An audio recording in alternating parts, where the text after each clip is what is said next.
अगदी जलद व अचूक बातम्यांसाठी पाहत रहा महामीडिया 24 सदैव तत्पर।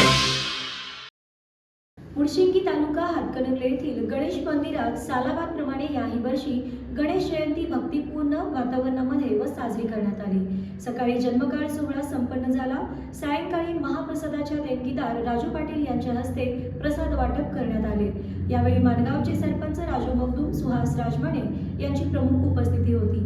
संपूर्ण गावात वातावरण भक्तिमय झाल्याचे चित्र पाहायला मिळाले। मुळशिंगी येथील गणेश मंदिरांमध्ये सकाळपासूनच भक्तांच्या रांगा पाहायला मिळाल्या।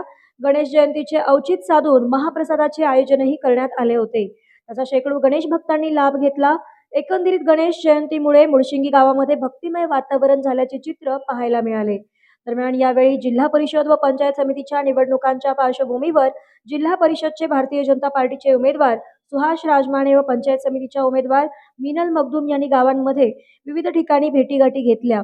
यावेळी सरपंच गजानन जाधव, सोसायटी चेअरमन राजू पाटील, गणपती मंदिर कमिटीचे अध्यक्ष संजय इंगवले, रतिकांत पाटील, अजय पाटील, विजय इंगवले, अरुण खरसे, जक्कू अणुसे, मारुती अणुसे, संतोष पवार, स्वप्नील जाधव, पोपट शेख, धनाजी इंगवले, बाळू पाटील, उत्तम यादव तसेच गावातील प्रमुख कार्यकर्ते उपस्थित। तर मग चला सबस्क्राईब करायला विसरू नका महामीडिया 24 न्यूज चॅनलला। महामीडिया 24 सदैव तत्पर।